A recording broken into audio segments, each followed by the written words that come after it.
Sunday dawned overcast and cool for the big one. Gricey, though, was the morning's first big winner, taking out the pit stop competition and $10,000. Gentlemen, start your engines!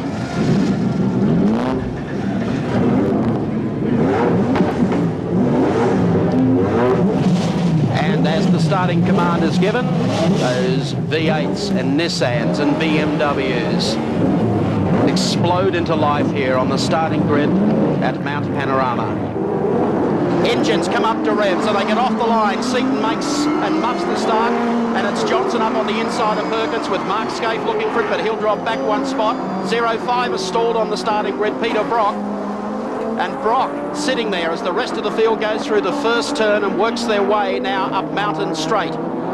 Dick Johnson away to a brilliant start. On outright speed, Dick Johnson Sierra is the only car that can take the battle up to the Nissans at this stage. This first hour is going to be an absorbing contest. See if Johnson wants to try and break the back. Well, Mark Scaife ducks down the inside and he will lead the great race as they come across the line for the third time. And so they ran with the Winfield Nissan holding a comfortable pace over Dick Johnson, while Win Percy started his charge through the field. Absolutely flat, and look at his approach shot here, down on the inside. Moment of truth now for Klaus Neitsvitz, and through he goes. Third place, Holden moves into the top three.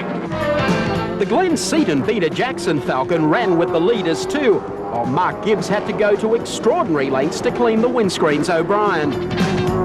When the rains came, the four-wheel drive advantages of the GTRs were obvious. They took off to set up an impressive 1-2. The downpour was sudden and caught out a number of drivers. Visibility was down to zero, and in some cases, Braille was the only way to go. By early afternoon, it was back to dry. The number 1 Nissan continued to lead, but the Johnson Bow Shell Sierra was closing. You can see the storm moving in, and I would say it's not too many minutes away now. It came down in buckets, causing one anxious moment after another.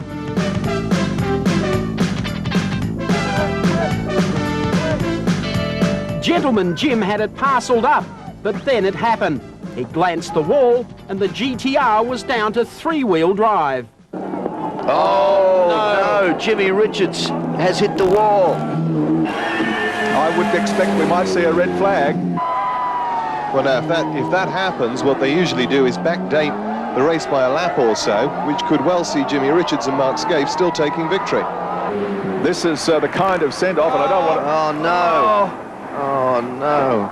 I don't want to be unkind to Winfield and the Nissan team, but the punters at the top of the hill, this is the kind of send-off they wanted to see for the Nissans. Officials red flagged the race, taking the lap score count back one. That gave victory to Richards and Scaife over Johnson and Bow Sierra.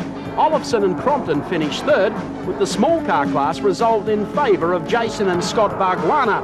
The 93 5-litre category being claimed by Win Percy and Alan Grice in the HRT Commodore. Cheers, jeers and tears followed. It was a Tooheys classic few will forget. Well, until October 1993.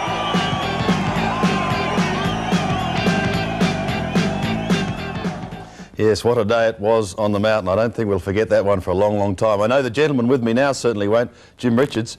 Jim, congratulations and well done. We were just looking at that tape and you had a smile on your face as you watched your car aquaplaning into 3 or 4 others, and you said, I wouldn't have been smiling now if I hadn't won it. Exactly. No, it was a bit of a problem at the top of the mountain when the rain actually came. We were due to go in the pits that lap, in actual fact. Our number 2 car had already come into the pits, and we were just stayed out that 1 lap too long, which in the conditions that were up there, if you were out on slick tyres, you physically couldn't drive the car in them. I was just thinking of an adjective to describe how you would feel after that race and having won it.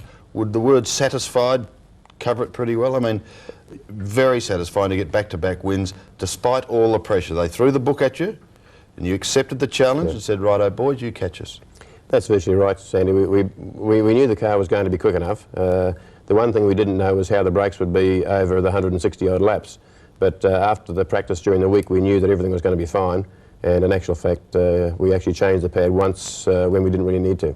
We sat in our lounge rooms and watched in awe as the drama unfolded there on the mountain. Just how bad was it, those conditions, from a driver's point of view? The worst you've ever experienced? Yeah, yes and no. I've probably been in just as bad, but probably the worst conditions of the lot were earlier in the day, when the race was under the pace car for quite a few laps when Denny's accident.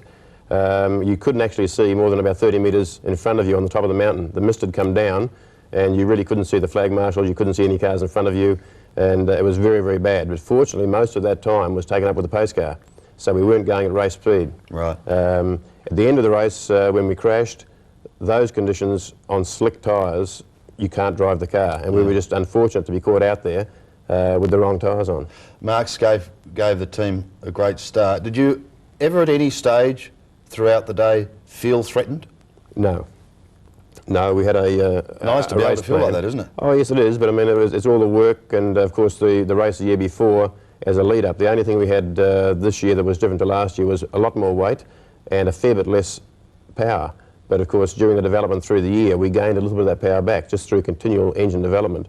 And on the lead-up to the race, we basically knew that we were going to be the quickest car out there. The only thing that we weren't sure of was qualifying, which Dick proved he was able to wind the boost up a bit on the Sierra and run a bit quicker in the qualifying. But on a race pace, our car was always going to be the one that was going to do the leading. I've got to ask you about the presentation. You're known as Gentleman Jim and a very placid man. You weren't overly placid at the presentation. You're very, very upset. Yes, I probably wasn't as upset as what it looked. We'd had a lot of booing and jeering the year before, and we sort of copped it because we were more than happy to have won the race, and they could boo and jeer as much as they liked. But this time we knew we were going to get the same reception because the Holden and the Ford fans obviously sort of outnumber anyone else at that particular part of the day.